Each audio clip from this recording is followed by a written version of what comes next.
Yo guys, check. Kamusta mga idol? So ayan, mag-update tayo ngayong Huwebes ng gabi mga lods, no? May good news agad tayo. Walang pasok bukas. Ang bilis mag-announce ng mayor namin mga lods, no? Ang tindi. Ang lupet. Ayaw na matrash talk.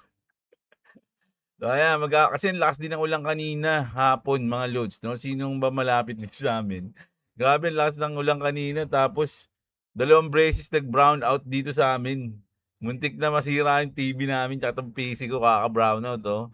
Grabe naman yung ano na yan, ulan na yan. Pero ngayon, tahimik ang langit. Pero inaasahan na bukas mukhang malakas ang mga pag-ulan dahil sa habagat mga idol.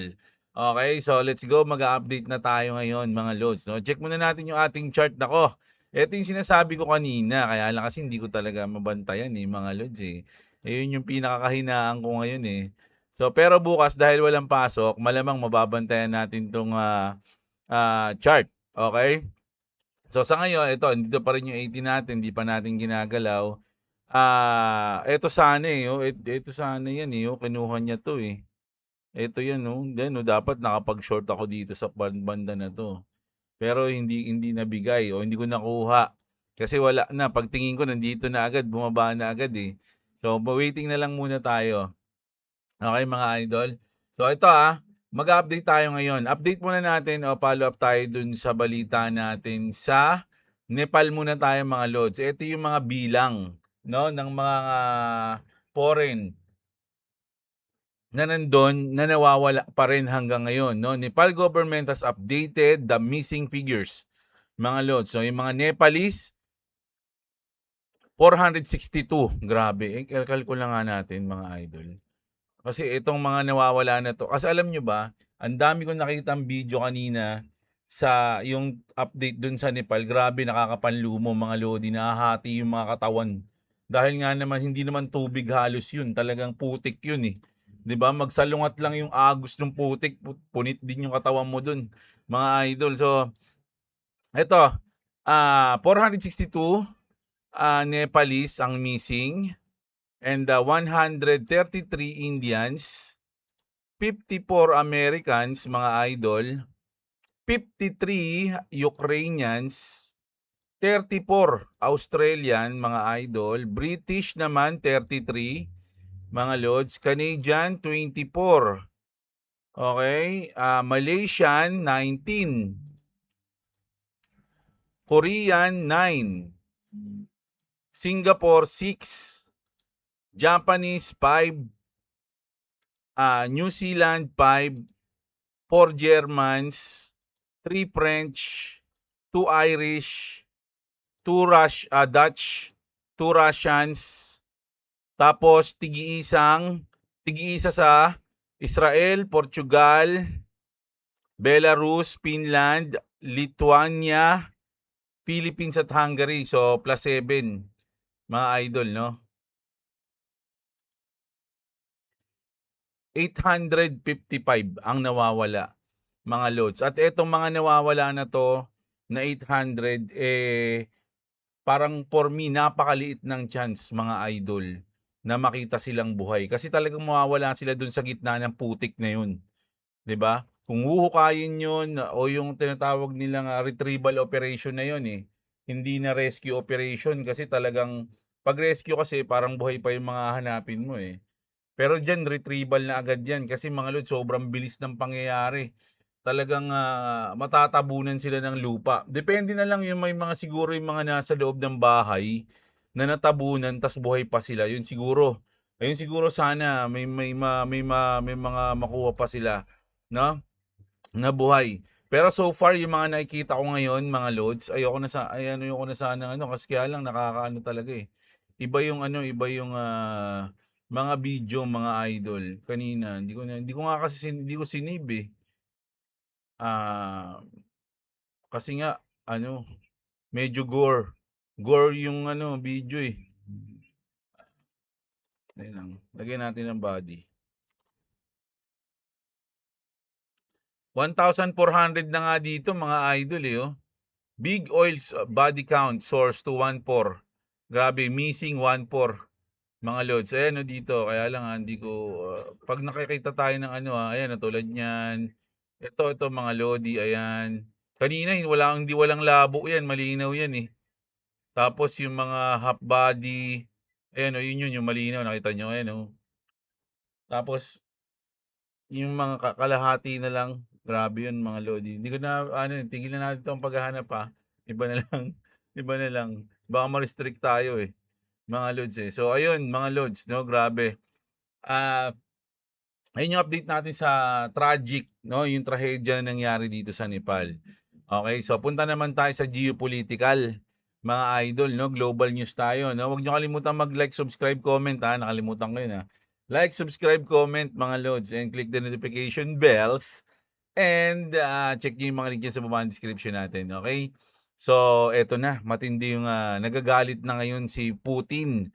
Russian President Putin considers using tactical nuclear weapons as a last resort in Ukraine, mga lods 'no. So kino-consider na 'yan, marami na akong nakitang post na talagang mukhang legit 'to. Tulad nito sa Russian Army, President Vladimir Putin ordered the Strategic Missile Command to prepare the RS-26 Oreshnik missiles. So ito yung mga tactical nuclear weapons, mga loading. Nuclear weapons na rin 'to, Kumbaga malubha na ang, dating nito, mga idol. Bawal na 'to, mga lods. At alam nyo ba na dahil nga parang, desperate na yung Russia, mga lods, na manalo rito dahil parang, nakikita nila na nalalamangan na sila, na parang unti-unti na sila natatalo, eh. Nagkaroon ng usapan, mga lods 'no, na, etong Prime Minister ng Russia meron siyang sinabi. Sabi rito, mga idol, Moscow is now saying it could target British military facilities, 'no? Babakbakan na nila yung mga British, mga lods, 'no? In response to its support to Ukraine. Dahil kinakampihan ng NATO o ng Britanya yung Ukrainian o yung, yung Ukraine, at sinusuportahan nila yon, 'no, ng mga weapons. Russian Prime Minister Spax Maria Zakharova said if the country is hit with British-made weaponry, it could target UK facilities in Ukrainian or beyond its borders. Lahat ng mga British sa loob ng Ukraine o sa lampas o sa katagos ng border, aatakihin na ng Russia yan. This past week, the UK decided to share classified Storm Shadow technology with Kiev, allowing it to produce the long-range cruise missile domestically, mga lord. So merong inintroduce yung, UK, no, sa Ukraine. O yan, no, gamitin niya, malupit yan, long range yan, mga idol, sabi ganun. So pag yun daw tumama sa Russia, gaganti yung Russia sa mga Ukrainian, ay sa mga, tawag dito, British. Would Russia really target UK, a founding member of NATO, or it is just a bluff, mga lods, no? So ito mismo yan, yung, Prime Minister ng Russia o Russian, 'di ba FM Prime Minister yan, no? Parang spokesperson. Oh, hindi, iba-iba yun, pero ayan, basta yun. So grabe, mga lods, no? Oh, medyo umiinit na, mga idol. Medyo kumakalma ngayon yung, Israel, Iran, US, eh. Eto ngayon yung, parang bumabalik sa ano, sa hype, eh. Yung Russia and, Ukraine. Okay, ang daming ang ano ngayon ni Vladimir, Zelensky, no? Yung, mga interview niya, mga live niya, pinupuntahan niya yung mga lugar. Tapos nai-issue pa yun na AI yun, grabe. Ang kulit ng mga balita. Di ko lang na-save, eh. Nawala din yung news na yun, eh. Hayaan niyo na, bukas na lang hanapin ko. Punta na tayo dito. Sabi ni George, mga idol, momentum, Bitcoin is having its strongest quarter since 2024. BTC is up 31.1% in quarter 3 so far, kasi ngayon yung pinaka-first ng quarter 3, August, September, October, di ba? Tama ba? Tama ba, May? January, February, March, ayun yung first quarter. April, May, and June. July, August. So, July, August, September. So, nasa gitna tayo ng quarter 3. The rebound has completely changed the tone of the year. So ito yung sinabi ni George, no? Yung ngayon quarter 3 tayo, nasa kalagitnaan tayo ngayon ng taon, positive tayo, mga idol, no? Yung sinasabi diyan. Tapos dito naman, nako, ito sa Pi Network, oh. Plano na ng Pi, mga idol, na full DEX launch on mainnet na to. Sino ba mga pioneers diyan? Pi Network is preparing for a full DEX launch on mainnet. Pi Network o yung core team ng Pi Network has introduced a major interface upgrade for the DEX and AMM features on the Pi wallet testnet. Alam niyo, puro update na lang tong Pi. Kaya ako nini-use 'to, mga lods, kasi maraming merong Pi sa atin, mga lods, no, sa mga audience natin, at may Pi din kasi ako, 'no? At ayun nga yung pinakareklamo ko hanggang ngayon, hindi pa ako nakalampas dun sa task number 9, mga lods, no? Ayun yung hinihintay ko, and then, ang dami kong Pi, nasa 2,000 yung Pi ko, eh. Tignan nga natin, mga lods, kung magkano yung Pi ngayon. Nasa 0.0 ano ba yung Pi ngayon, mga lodi, 'no? Shib pala 'to. Ano ba 'yan, nakakainis naman 'tong ano, kung kailan kailangan mo, saka nawawala yung mga kailangan kong app, Dala ba 'to ng brownout? Nag-brownout kasi kanina 2 beses, kumurap yung PC ko, eh. Hindi ko pa kasi nakikita, mga lods, Check ko lang, Uy, meron akong 2,000 pa, eh. Oh, 2,000. Meron din palang 11,220 rin pala yun, mga lods, ano.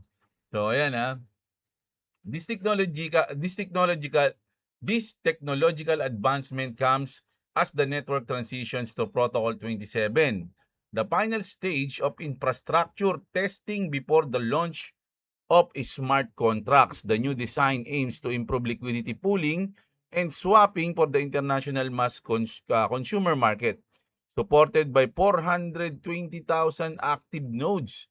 Is this the last upgrade before the DEX goes live on mainnet? Pwede. Pag nag-upgrade na sila, na-update na nila yan, mga load, sana makapasa na ako at magamit ko na yung mga Pi na yun. Hindi na ako nagmamine, Dahil pala nagmamine pa rin ako. So, ayan, mga lods, So, ano pa? Eto, nako. Eto, dahil medyo may mga good news, may mga bad news din tayo. Sabi dito, mga lodi, Japan is about to create another massive problem for global markets kasi magkakaroon ng FOMC yung mamaya na yun. Ito muna tayo sa Japan. Sasabay din kasi ito, mauna pa nga ito ng konti. The Bank of Japan is moving closer to another rate hike. Naku, patay tayo dyan. With the markets now pricing of an 82% chance of a September move. In-expect nila na mag-rate hike. Rate hike, hindi rate cut. Bank of Japan Deputy Governor Aryoso Himino says the bank needs to pay more attention to the risk of inflation moving above its 2% target. The Bank of Japan has been raising rates roughly every 6 months. A September hike would come much sooner, signaling that Japan is accelerating its rate hikes. No, bumibilis yung pag-rate hike nila imbis na mag-rate cut. And the BOJ has a reason to act. The yen remains near 160 per dollar, while the Middle East conflict is making imported oil and food more expensive. Kasi nga naman, yung transportation, medyo malala dyan, mga idol, mahal. But higher Japanese rates create another problem. For decades, cheap money in Japan push huge amount of capital into foreign assets, including US treasuries. Apektado talaga yan, mga lords, no, yung Japan tsaka yung sa US. Talagang once na may malaking galaw na ginawa ang Japan, lalo na para maging bearish tulad ng rate hike, maapektuhan talaga yung US market. Higher rates at home make those foreign investment less attractive. That raises the risk of more money returning to Japan, putting additional pressure on global bonds and yields, mga idol, no? So ito yung kasi nung nakaraan nag-hold lang sila, hindi gumalaw, parang nag-post lang. So ngayon inaasahan nila na magre-rate hike, mga idol, no? So medyo masakit yun pag nangyari yun, mga lodi, no? Pero ito ang pwedeng mangyari bukas, Bukas 'to, mga idol, abangan natin 'to, mga lods, kasi Puwedeng, anong oras ba 'to? Eto malalaman natin, dito 'yan, 10:00 ng gabi, okey? So sabi rito mga idol, "The biggest crypto catalyst is coming tomorrow." Mga lods, ano 'to, puwedeng catalyst 'to, puwedeng, maging bearish din 'to. And here's exactly what I think happened, sabi ni, Ronald. Si Kevin Warsh take the stage at the Jackson Hole and comes slightly more dovish than people expect. Kasi magsasalita si Kevin Warsh, mga idol, 'no, sa Jackson Hole. Yung Jackson Hole, ayan, sabi dito, for anyone who doesn't follow this stuff, Jackson Hole happens once a year lang. The biggest central bankers and economists meet there, no? And the entire financial market watches. The Fed says because it can give clues about where interest rates are going next. Pwede kasing mag-surprise rate cut, pwedeng mag-surprise rate hike, patay tayo dyan, sasabay pa yung Japan, malamang mapunta tayo sa Kumunoy. At pwede rin naman mag-post. My prediction is simple. Ito, prediction niya to, nag-post sa Warsh gives the market more hope for rate cuts. No, kumbaga parang mangangako lang siya na siguro siguro asahan niyo na pipilitin naming maging mag-rate cuts. Parang ganun yung parang ipapangako niya lang. Bibigyan niya lang ng hope yung mga tao. And that's exactly the catalyst crypto has been waiting for. This year's team is financially innovation. So I also expect crypto and stablecoin to be part of re, recom, conversation pala. Sorry mga lods. Andali, may i-reopen lang ako. Ayun, ito. Sige, dito muna tayo. Ayan, conversation. If Wars delivers tomorrow, I think BTC finally attacks $80,000. And once 80K breaks, things could get crazy very fast. That's the confirmation I've been waiting for. BTC Global goes giga bullish. Crypto starts its next higher. And everyone who was waiting on the sidelines start rushing back in. All eyes on tomorrow. So ito, positive yung post niya. Positive yung hope niya, mga lodi, o yung gusto niyang mangyari. Pero ito hindi. Tomorrow will be the worst day of 2026. So ayan siya. Dito kasi catalyst bukas. So siya naman, worst day. You must read the, ayun na. In 24 hours, Kevin Warsh will make a huge announcement at the Jackson Hole Symposium. Every time a Fed chair spoke on the forum, markets collapse. If you hold any asset today, you must know this. The world's most influential central bank is officially taking drastic measure to stabilize the economy. And new Fed chair use major economic forums to set the tone for what comes next. A single change in tone can trigger massive moves. So, kapag naging hawkish tayo, ito yung medyo bearish to. Hawkish message means fear of higher interest rates. Markets dump pag nag-hawkish siya. Bonds yield rise. Liquidity tightens, a risk asset comes under pressure. So ito yung mangyayari kapag naging hawkish.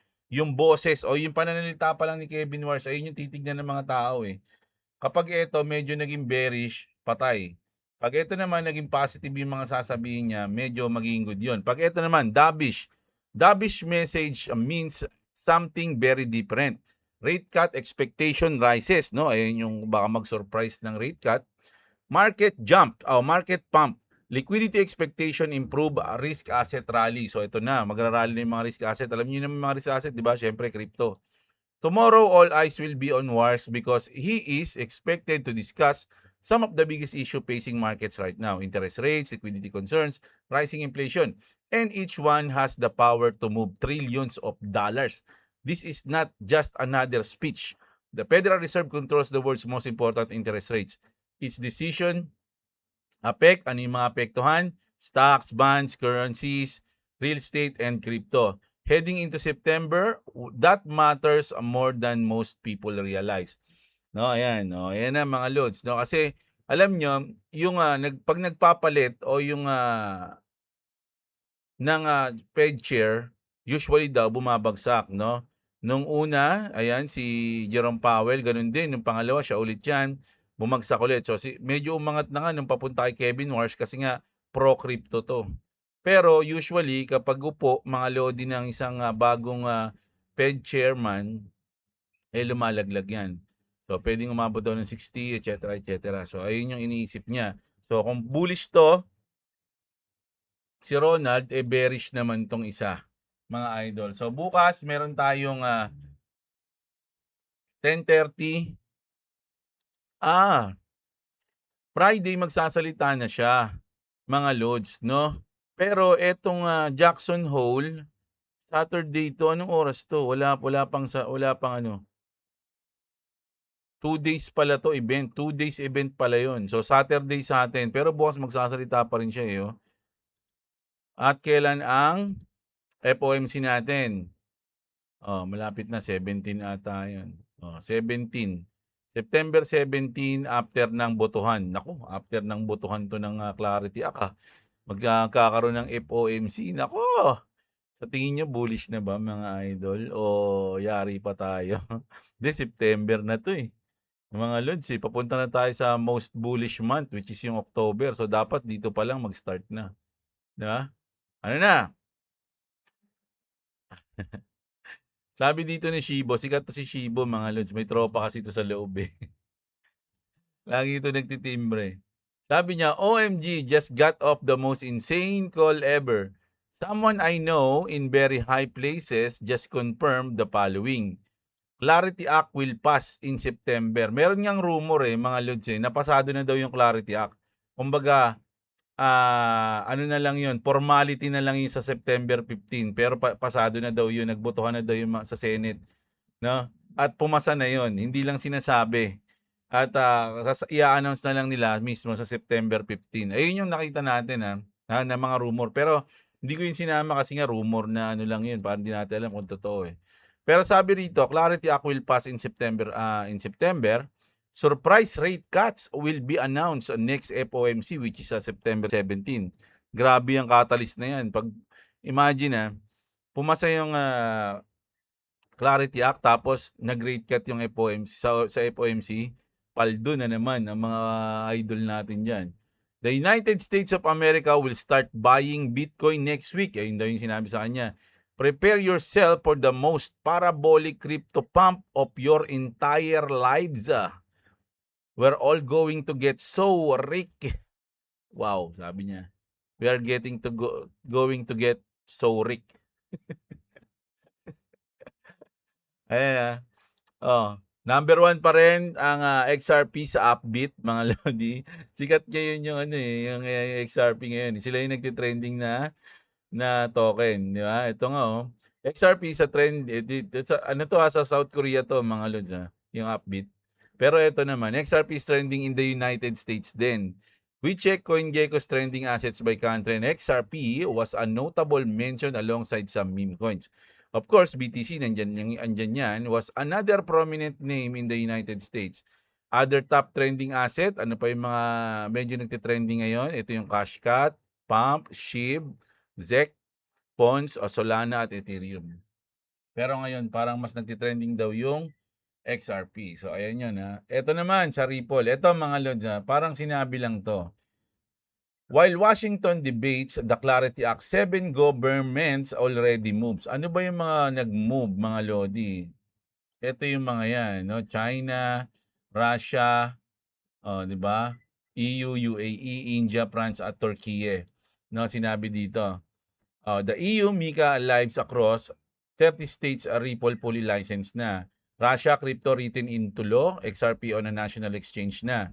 The UAE government title deeds minting on the XRP ledger. China paper gold killed capital push to verified assets. India, France, Turkey regulated rails filing with users.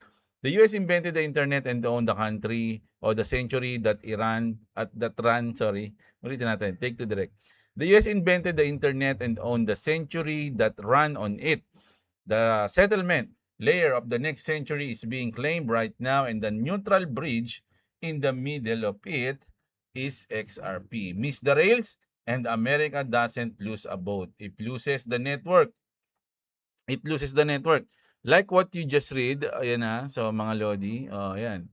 So, parang nababagalan siya sa US. Pero hindi na yan. Once na mangyari ngayon yung September, mga lodi, baka magkagulatan tayo, no? Grabe. Baka magkagulatan tayo, mga idol. So, ingat, Ako, sa position natin, ayaw kasi umangat ng konti nito, eh. Magso-short ako pero hindi naman matagal na panahon mga idol 'no. Mag-scalp lang tayo, okey? Ano lang tayo, micro lang tayo 'no, pero wala pa titignan natin ang pangit, eh, umangat lang sana ng konti dito. Pangit ng ano, gumit na yung RSI, eh, gumit na, eh, baba niya na ano 41, 'di ba? Dapat mag-ano siya, bumaba man lang ng konti or tumaas man lang ng konti 'no, pipili tayo. Wala tayong bias ngayon, wala akong bias sa long o sa short ngayon, mag-scalp lang tayo. Okey, so basa tayo ng inyong mga comment mga idol na matitindi, mga loads 'no. 'To. Ayan. Si Clarissa Haban, naku September 15 pa, birthday ko pala, botohan sana good news. O ayan, bale 16 na mangyayari sa atin 'yan idol, 16 na kasi medyo advance tayo, eh. Si Chad's Arts, ayan shoutout sa'yo. Si Hunter, Black Shoal, pagmamay-ari ni Romualdez 'yan boss, baka si BBM meron din diyan o sila talaga ang may-ari gumagamit lang ng ibang tao. Nga nabalita natin 'yan, yung sa Black Shoal 'no, na konektado si Martin, ayan. Pengkalag, shoutout sa'yo. Joseph Berdin, shoutout. Si Arnel Sapitan. Kahit naman iba nila may VPN naman. Kaya lang kasi idol, Arnel, hindi naman lahat, lalo na yung mga tatay-tatay, tita-tita, lola-lola ng mga nagpe-Facebook, hindi naman nila, hindi naman sila marunong mag-VPN, 'di ba, yung gano'n. So, marami rin talagang mga oldies, tito-tita natin, nanay, lola, na hindi na magagawa yung gano'n, 'di ba? Ah, ayun yung sa'kin. Arnel, yes, boss, nakaka-access ako sa Binance sa CP at Brave browser ko. Dati dati sa browser pero sa cellphone hindi naman nawala, o yan. Shoutout sa'yo idol Arnel, Si Meowsy, idol yung nangyari sa Nepal kagaya ng pelikulang 2012. Nepal scene din yun. Oo nga, 'no, yung ang bida dun si John Cusack, eh. Ay tama ba ako? Hindi ko alam, wait lang. 2012 movie cast. Ayan 'no, si John Cusack, 'di ba? Idol ko 'to, eh, mga lods, eh. So ayan, pogi 'yan. Madami akong movie niya napanood ko. Maganda mga movie niya ni John Cusack, isa na dun yung Con Air, 'di ba? Ano pa, yung, 1408, ay isa yun sa mga nakakatakot na palabas mga lodi. Dali lang, promote pa, eh, 'no? 1408, bale matagal naman na yan, eh. Oh, 2007 pa yan, eh. Ayan, siya yung bida diyan, oh. Mga tandang-tanda akong mga movie niya, pero marami na akong napanood na movie niyan. Junel Lan, shoutout sa'yo. Si Clabis, ayan. Madaming magrereklamo kapag yung FB, ibinan ng mga sutoy. Tama ka diyan, marami. Kasi yung iba, lalo na yung mga, sinabi ko nga yung kay boss, eh. Sabi niya, yung ibang mga files, records niya, sinesend niya sa messenger dahil nga syempre, ang dami nun. So, babalikan niya na lang yun. So, pag nawala yung messenger, naku, mawawalan siya ng mga isang uri ng na storage. Parang merong dam na nabuwal yung itsura ng lakas ng flash flood ngayon, idol. Yes, parang ano nga siya. Hindi, may nabagsak na tipak sa Himalayan Mountain, mga lodi. Bumagsak dun sa water wall. Okay, kaya yun, nag-cause ng napakalakas na water flow, mud flow. Bakit naman kasi nila binabalak iban yung FB? Anong rason nila para sa kasutuyan nila? Yan. Hindi natin alam, eh. Ni-review na yan mga lods, 'no. Nagsalita rin naman si Inverter na kalbo, kaya naman pala pababa yung market. Kaya nga, eh. Dapat diyan ginagapon binubusalan yung bibig, yung kamay para hindi makapag-post. Pengway Coin, shoutout sa'yo. Nyemas na yan, akala ko ba binenta mo na lahat ng crypto asset mo, Jim? Wala nga, bayabas yan si Jim. Si Hunter, si Aaron yun, Pomar. Si Hunter, Triple H. Kaya daw gusto iban FB sa Pinas. Nagalit si Lisa Marcos nung birthday niya daw. Dami nakatawa pati sa Comsec. Daming mga mga tawag doon, tawa emoji. o tawa react. Idol, watch mo si Crypto Phoenix. So ayan, hindi ko kilala yun, idol eh. Bira na nga ako alam nyo, kung yung mga pag magwa-watch ako, yung mga balita na sa crypto, para masabi ko sa inyo, no? At pag kung hindi naman, nagte-trade tayo, ganun, mga lolo. Pero sige, bisitahin natin yan, kung sino man yan si Idol. Si Tanggojo, sana nature din gumawa ng paraan para ma-wipe out lahat ng mga korap sa Pinas, no? Alam nyo, pag nature ng kalaban, mga lodi, wala ka nang magagawa dyan, mga lods, no? Pinakamahirap na nature na makalaban, which is yung earthquake. Kasi, alimbawa, yung bagyo, yung mga ganyan, madidetect natin yung pagpaparating na, malalaman natin kung gaano kalakas, 'di ba? Pero yung earthquake, hindi mo madidetect yun. Malalaman mo na lang yung kung gaano kalakas pag naramdaman mo na, pag nakita mo na yung damage na ginawa niya. 'Di ba? So ayun yung nakakatakot, mga lods, no? Yan yung mga landslide, syempre di mo rin madidetect yung mga landslide na yan. Kasi magugulat ka lang, biglang guguho yung bundok, no? Kaya delikado yung mga nasa paligid niya, ng mga nakatira eh. Kung hindi pa lilipad, sana bumaba ng 0.8 XRP para makabili na ako. Okay lang. Iba nila, FB. Masyado negative mga tao. The design is very Pinoy. Kaya IG ako, mas active para ibang lahi nag-interact. May IG ka ba, boss? Wala akong ano eh. Instagram yan, di ba? Wala akong Instagram eh. Si boss meron. Meron akong X. Dami. Dami akong X eh. Hindi, isa lang. Meron tayong X. So, ayan, no? Kaya kung sakaling mawawala yung FB, ipo-promote ko yung X. King Shang shoutout sa'yo. Si Marbles. Okay, Binance sa CP Loads. Ayan, shoutout sa'yo, Idol Marbles. Salamat. Si Romeo Jr. Villanueva, key ng nanay ng panot yan, dapat tinatahi na bunganga niyan eh.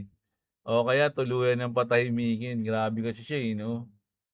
Si BBM na lang ang iban, sabi ni Romeo Junior Villanueva. Si ano naman, alam nyo, napansin ko sa Senate hearing, mga lord, pinost ko nga yun sa aking My Day, na yung ngayong Senate hearing, kasi bihira mangyari yung ganyan eh, magro-robe yung mga senador. Nangyayari lang yan pag may mga impeachment, ganun, di ba? Pero ngayon, nakikita ko diyan nakikita ko yung mga senador, nalalaman ko tuloy kung sino yung talagang mga matatalino, may gilas, tsaka sa mga walang gilas na nagpapa-grandstanding lang eh. Grandstand, ano tawag doon? Nagga-grandstanding lang, yung nagpapasikat lang, yung kasi alam nila syempre pinapanood ng mga tao yan, ng mga netizen. 'Di ba? Kumbaga magpapasikat sila para kung sakaling tatakbo sila sa sunod, "Oy, ito matalino 'to." Pero hindi na kasi bobo yung mga tao ngayon eh. Malalaman na nila kung talagang bida-bida ka lang o talagang may sense yung sinasabi mo, kung may utak ka. Sa ngayon, mga lods, bilib na bilib ako kay Cheese. Sobrang natatalinuhan talaga ako sa kanya. Kung paano niya dalin yung hearing na yan, grabe. Parang hindi ko iniisip, kahit wala akong maiisip na kayang gawing dalin yung hearing na yan bukod sa kanya. Isipin niyo sino? Sino yung puwedeng umupo dun para makita yung gano'ng galawan ay parang magawa yung gano'ng mga galawan ni Cheese? Excuse me. Gano'n, 'no? So, ang galing ni Cheese, mga idol. Nabibilib ako sa kanya, lalo na sa mga salita niya, talagang professional na professional. Namamangha ako eh. Tsaka alam mo talaga na alam niya yung nangyayari. Nakikinig siya sa usapan. Hindi katulad ng iba, makikita mo nakatulog na yung mga iba eh, nakapikit. Pero siya, may masabi lang na konti. Talagang ang galing niya, tsaka kung paano niya i-deliver yung salita na hindi ma-offend yung kakausapin niya. Paano niya i-deliver, ang galing. So, antindi nun, mga lods. Kasi kailangan niya maging patas sa lahat eh. Hindi niya pwedeng pahalata kung meron siyang bias. So, ang galing niya mag-deliver. So, dun, sa ngayon bilib ako sa kanya. Tsaka yung sa iba, nakikita ko na rin talaga yung mga, pero di ko na sasabihin. Yung mga nagpabida-bida lang, tsaka yung mga talagang makikita mo na may talino, mga lods, no? Lods, sa tingin mo hanggang saan pa bababa si XRP? Sa tingin ko sa ngayon, mga lodi, bababa si XRP kung sakaling mabibitin yung Clarity Act, no? Pero kung kunyari good news yung mga lumabas next week o sa September, 'no, kung sakaling ma-delay yung Clarity Act o pumasok man kasi kahit ma-delay yung Clarity Act may follow-up yung SEC tsaka Fed, eh, 'no, at kung maganda yon hindi na bababa ng $1 for me lang, pero sana bumaba. Pero sa ngayon sa tingin ko, ah, kapag nag-play o talagang maraming negative news na lumabas ngayon, puwede pa siyang bumaba under $1. Pero sa ngayon, medyo ano, bababa lang 'to mga gano'n lang 1%, 2% ganyan, yung hanggang 1.2 itong range na 'to. Ito yung ine-expect ko na hanggang dito lang siya sa range na 'yan, eh, sa 1.2 mga loads 'no, kaya may guhit 'yan diyan, eh. So ayun yung ano ko lang, pero sa hindi ako magaling, mga loads, hanggang dito lang talaga yung ine-expect ko kahit nga bumaba pa yung mag-negative pa yung ano, inisip ko hanggang dito na lang siya, eh. Pero siyempre puwede namang malaki yung porsiyento na mali ako dun. Philhabis, shoutout loads, nakakaawa ang Nepal. Sana, marami ang tumulong sa kanila at maka-recover ang bansa. Shoutout. Ayan, alam ko yung United Nations, yung China, yung, mga katabing bansa, eh, tumutulong na sa kanila ngayon lalo na sa retrieval operation, mga loads 'no. Nakapanood ko kanina sa ano, sa Facebook. Ay, sa X pala. O, sa Facebook tsaka sa X. Si Red Pama, shoutout sa'yo idol. Si F. Mikit, kapag tinuloy ni BBM ang pag-ban sa FB sa Pilipinas, yan ang tatapos sa bangag ay hindi, sa kanyang pagiging presidente. Matutupad matutulad pala tayo sa Nepal. Alam niyo yung nangyari, hindi yung Nepal na ano, nangyari trahedya. Naalala niyo yung nangyari sa Nepal noon, yung may mga flag ng One Piece, ayan yun, eh. Yung sinugod nila yung mga namumuno dahil nga sobrang, kupal na ng mga namumuno sa kanila. Sa Nepal din yun, mga lods 'no. Ta's ngayon nagkaroon ng trahedya sa Nepal. Medyo malala yung mga nangyayari sa Nepal, parang first time in history lagi, 'no. So, wag naman sana mga lods. Ako sa totoo lang ayoko ng marahas na pagkilos kasi siyempre gusto ko lang happy, gaano nga lang tayo ng mga positive vibes, eh. Nga kahit nga medyo mababa yung market pinipilit ko pa rin kayo pasayahin, eh, 'di ba? Pero kung, wala na tayong magagawa, eh, yun talaga. Pero wag naman sana mangyari yun. Ako in-expect ko hindi kung ipag-aaralan nilang i-ban yung Facebook pero hindi nila yung gagawin. Sa tingin ko lang, para sila naglason nun 'pag, binan nila yung Facebook. Dapat yata may daily update kay Inverse Kramer pero 'di ba 'di naman siya 100%. Actually, parang 100% yung kanyang ano, eh, yung kanyang pagka-inverse mga idol, eh. Reynaldo, shoutout sa'yo, Parang yung virus lang sa computer, yung antivirus company daw ang gumawa ng virus para mabenta yung antivirus product nila. Oo, totoo yun, mga lods 'no. Gagawa sila ng virus para magbenta ng antivirus, which is totoo yun, mga lodi. Boy Pandesal, Binance Junior app sabi ni Idol. Ano yung ibig sabihin nun, Idol? Meron ba nun? Hindi ko, pa na-experience yun. Si Aristotel, hayaan mo na ang Nepal. Uy, grabe ka naman, Idol. Intindihin ang crypto. Pero hindi lang naman crypto ang binabalita natin, Idol, no?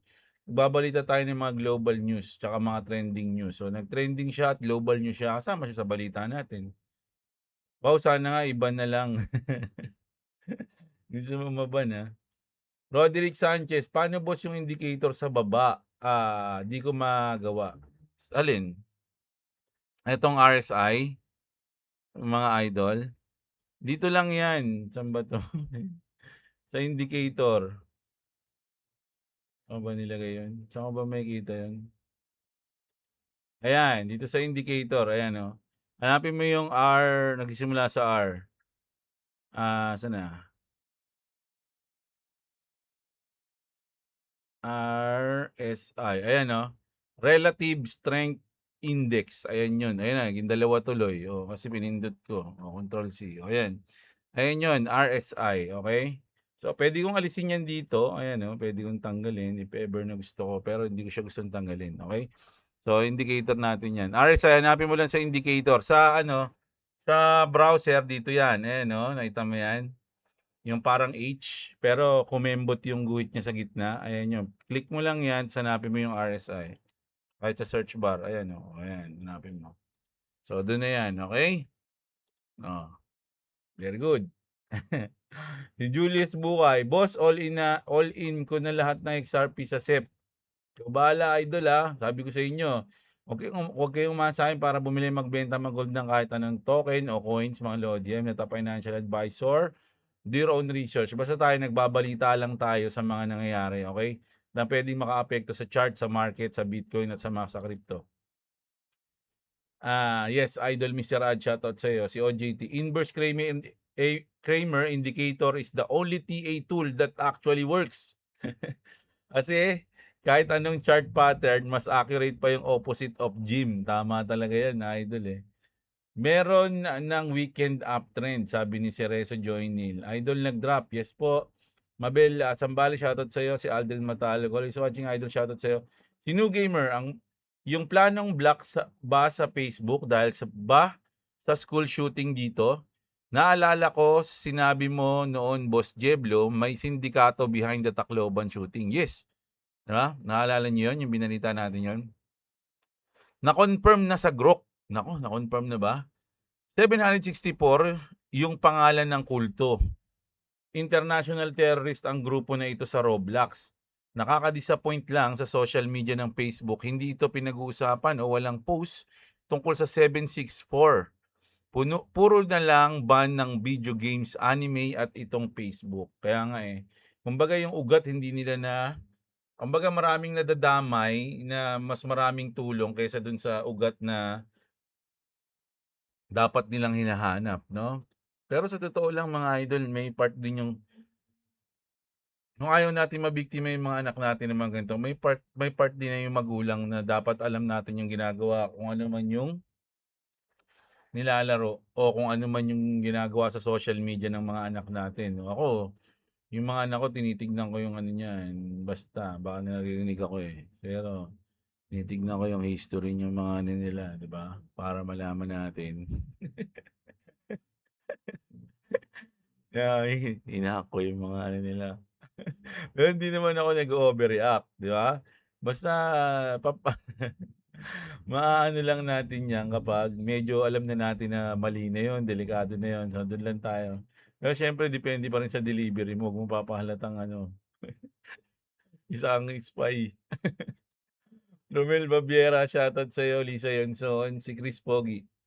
Kay Highest IQ Lods. Di ko na nakikita nag-aano yun nagpo-post. Baka kaya kampante yung US Lods kasi sa kanila na yung escrow. Kaya hinahayaan na nila mag-ipon yung Japan. Pwede, no? Kasi pwede yan idol Yung kay si Highest IQ, hindi ko na nakikita, hindi na nagpa-pop sa ano ko Sa mas marami pang nagpa-pop up na adult video sa ano ko sa X. Paano ba tanggalin yun? Tinanggal ko na yung iba dun In-unfollow ko na, lalong lumalago ang putik, dumadami. Parang final destination lang yung mga tourist naging resting place na nila yan. Nako, pwede yun. Ang grabe yun. Nasa 1,400 na, no? Grabe.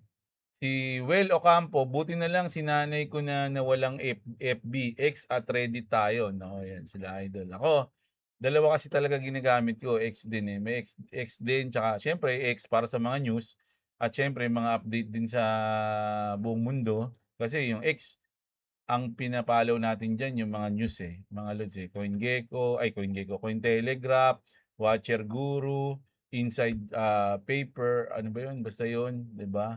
Tapos yung Fox News, 'di ba? At yung basta 'yun. Si Book, shoutout sa iyo.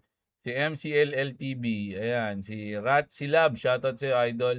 At syempre, yung nag-champion na naman sa atin, si Santos Jandil, grabe talaga to si sa idol Lagi talaga nakaabang to, refresh lang ng refresh to habang wala akong wala pa tayong video.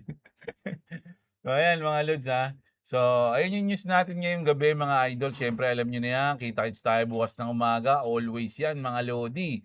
Hindi kayo nahuhuli sa update. So, dapat like, comment, and subscribe. Click the notification bell sa ating channel mga idol. Maraming salamat sa nanonood. Sana nag-enjoy kayo sa ating video ngayong gabi. Magandang araw sa inyong lahat at What's up?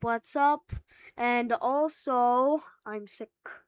yeah, may sipon si Clovis Pero mga lods may bagong update ngayon si Clovis Gaming mga idol. Subscribe kayo sa kanyang channel. Subscribe kayo doon mga lods, no? Eto meron siyang, si Trog versus Armored Titan, ayan yung ginawa niya. So, ano kayo mga lods, subscribe kayo diyan dahil malapit na tayong mag-live dito actually, mga lods 'no, sine-setup lang natin. Lagi na lang gano'n. Pero wala kasing time, mga lods, pero magkakaroon 'yan mga lods kasi 'di ba nagbago na yung schedule ng school ngayon, after ng kasi 'di ba naging imbis na 4th quarter naging 3rd quarter na lang, 3 terms na lang. And every tapos ng bawat term, halimbawa pagkatapos ng first term, merong gagawing health break na 1 week 'no, yung mga estudyante. Alam niyo na ba 'yon? Mga parents, alam niyo na ba 'yon? So, gano'n na ang sistema ng eskuwelahan natin ngayon, okey? So, kita-kits tayo mga idol. Maraming salamat sa inyo. Magandang gabi sa inyong lahat. At isa pa? Opo. What's up, what's up?